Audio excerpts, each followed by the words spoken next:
guys, welcome back. It's me, Crystal Sky. How are you all doing today? And today we are going to be doing a Beyond the Isle of the Lost Wonderland reading.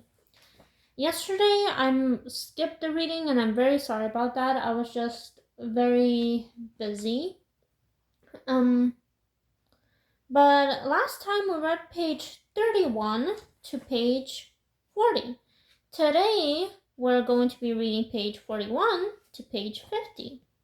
Enjoy! Goodness, yes, there are so many preparations to be made for the tea ceremony. Red paused as she ran her finger through her wavy hair. Like what? The Queen's eyes widened. Like learning how to issue a royal decree, my dear. It's not as easy as it looks, you know. There's the delineance and creativity that goes into the actual lawmaking in addition to the speech. Starting tomorrow, every day after school, you will have royal training with myself and the cards. We have only 2 weeks to whip you into shape. Red grimaced, shutting the closet door and donning her castle slippers. She stood at the edge of the bed, arms crossed. So I'm not already in shape? The Queen of Hearts rolled her eyes. I mean, look at you. What's wrong with me? You're just... The Queen snapped her teeth and pressed her fingers together. Darling, you know you're not ready. You look a little like a ragamuffin and not the princess of the land. Red glanced into the mirror above her dressing table, where she could see herself at her mother's reflection, next to the Queen of Hearts with her scarlet dress and black cap and enormous presents. Red was wearing a cut-off red jacket over her usual fishnet shirt. They couldn't look less alike. Still, there was something unsettling about the line of both their jaws, the way their shoulders hunched over so slightly, as if defensive, the shape of their nose. These things were a bit too similar for Red's liking. Red hugged herself and shrugged. I mean, I can dress like you. I don't need formal training for that. The Queen scoffed. Well, if you think that dressing the part is all there is to ruling, that shows me just how much you need this training. Red said nothing. Oh, and now I know what you're feeling. The Queen smiled sweetly in the mirror and stood, stroking Red's hair. We have got these old ceremonial feet. Everyone gets nervous at the prospect of stepping into the royal spotlight. Heavy is the crown and all that. Your grandparents felt it, and I certainly, she sniffed. Well, I mean, actually, I never did. But trust me, once you take that throne and hear all these subjects chanting your name, and you see them all gathering together, and you know have power over each and every one of them. Well, the Queen's eyes glint in the light of the lamp on Red's desk. That's just a marvelous feeling. Red pressed her lips together in what she hoped was an agreeable smile. Ugh, the Queen shrieked, clamping and startling Red. I just can't wait for you to start. And start they did. Promptly after school the next day in the ballroom. This was the large room in the castle where they kept all the Wonderland's globes, games equipment, fishing bowls, and other objects the Queen had outlawed for not being sharp and elegant enough. Hedgehogs, of course, had remained permissible. If Red had expected additional tutors and coaches, she would be disappointed. There was nobody else besides her mother, a few soldier cards, and one of the Queen's frog butlers. Red had attempted to look a little more presentable and wore a red cape jacket over her signature black and red leather pants. She hadn't been at all sure what to expect, but wanted to comfort if she was going to endure this. Her red hair flowed down her shoulders, but at least it was combed today. In contrast, the Queen had chosen some of her flashier robes, bright red and silky with thick shoulder pads. Isn't this exciting? She crowed. So much to learn, so much to do. Red smiled weakly. I have thought long and hard about where to start, the Queen of Hearts continued, and I have decided that everything else I teach you is useless without the look. The look? The look? Red's mother cleared her throat, drew herself up to her full height, raised her eyebrow, and pressed her lips and viewed the ballroom disdainfully through half-lidded eyes. The queen hadn't say any more. Red knew the look all too well. "Oh, that look," she murmured. The queen snapped both her mouth and her fingers. "Cards!" Two of the soldier cards jumped out from their posts, lifting a floor-length mirror from the other side of the room and bringing it to the rest before Red. The Queen of Hearts came to stand next to her, and again Red was discounted by their reflection side by side. "Chin up, eyes down," the Queen said in her ear. "Higher, higher.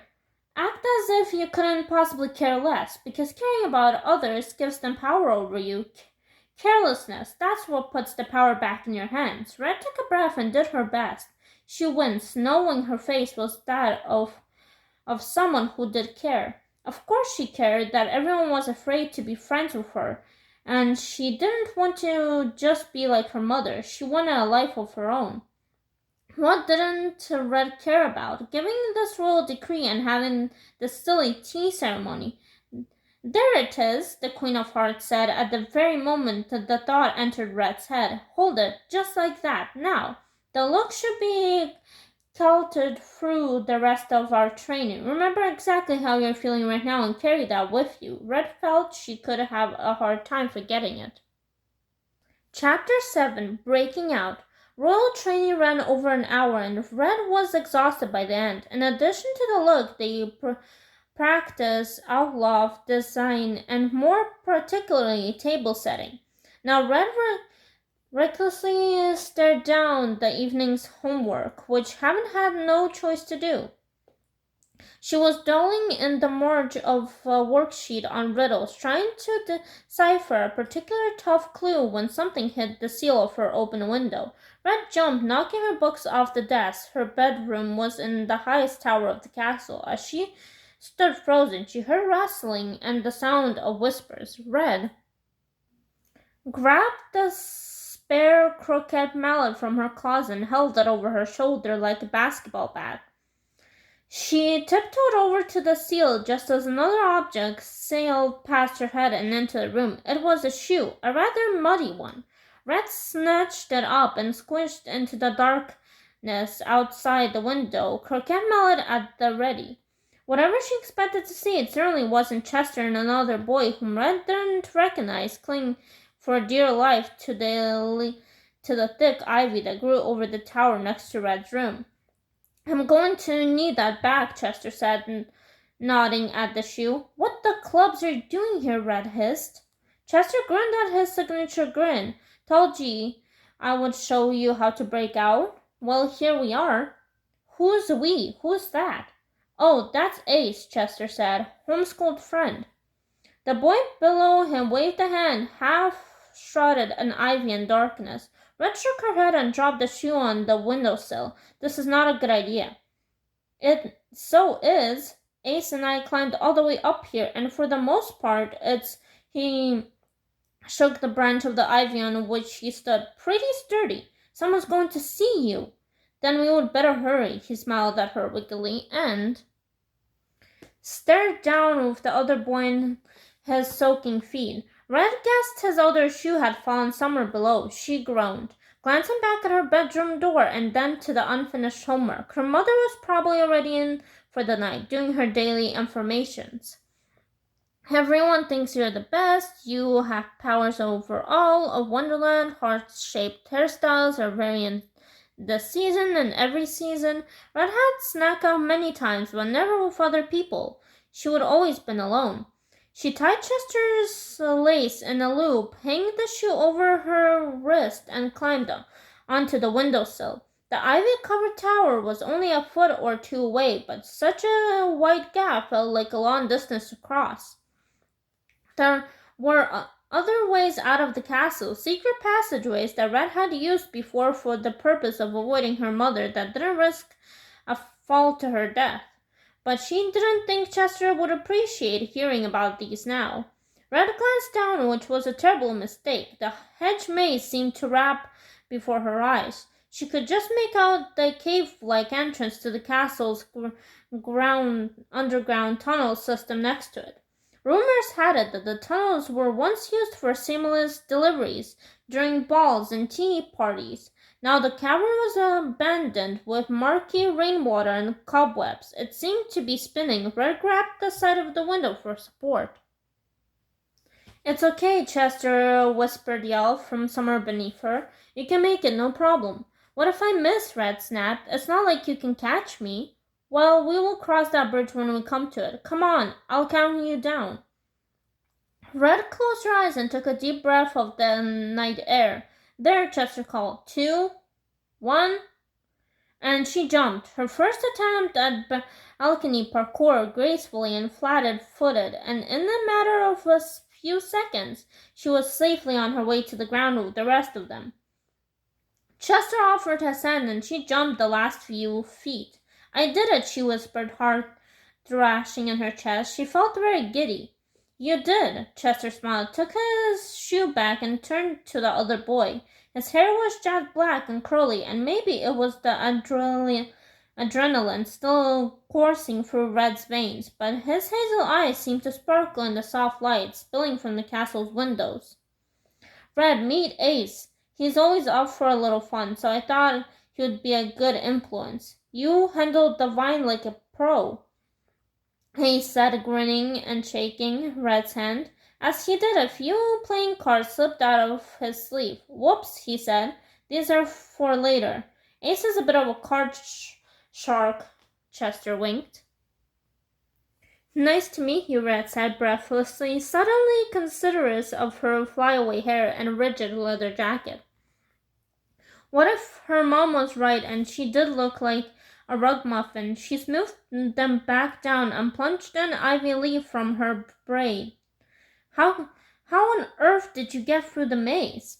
Well, Chester said, I don't want to admit it, but we have been out here for a little, like 3 hours. It took us forever. How did you know which window was mine? Chester laughed nervously. We didn't. That either, but there weren't many options, and it happened to be a lucky guess. We were worried it was your mother's room at first. All the hard decor, you know. But when we were closer, it looked like someone our age slept there. The hard decor wasn't really my idea, Red grumbled. The whole castle was covered in it. She didn't like that her room could be mistaken for her mother's, and that she was a little embarrassed that they would seen it. She thought particularly of the mermaid band poster that plastered her closet door, but at least they had seen something in it that told them it was hers. So what's the plan, she asked. No plan, Ace shrugged. Breaking up was the main thing. Now we can relax. Well, I should probably show you out of this maze before it gets dark, Red said. They went along quickly, with Red making expert decisions, turns as they slipped through the hedges. Soon, they were out in the royal woods to the east of the castle, near the fork in the path where Red and Chester had parted yesterday. Red had walked these trails many times before, but somehow it was now tagged with kind of magic and excitement. She was out when she wasn't supposed to be, which always gave her a cleansed joy. Good job, Chester gave her a high five. The three sat down near the trunk of a tentum tree, its branches swaying in the evening breeze. Thanks, Chester. I needed that, Red said, sitting cross-legged and leaning back on her hands. You know, it's too bad all the other kids in Wonderland are missing out on segments like this. They're a bunch of rule followers. Chester raised his eyebrows, all of them. Red sighed. Pretty much, you guys are the only ones I have met who aren't. I've never been a rule follower, Ace said, picking at a bit of grass and shuffling the deck of cards from his sleeves. Even though they were in the woods, the line was still mowed and well kept, neat and orderly, but then I have never gone to one of these royal run schools. Maybe it would be a different story if I did. I guess they do kind of hammer it into us, Red said. Mouth shut, ears open, that was the second thing they taught after the War of the Roses. She thought of the little boy at Alright guys, that's everything for today. That was page 41 to page 50. And like I said in some of my other videos, if you guys caught any hints from either Descendants Rise of Red or even Alice in Wonderland, let me know, or like I said, you can keep it to yourselves. See you guys next time.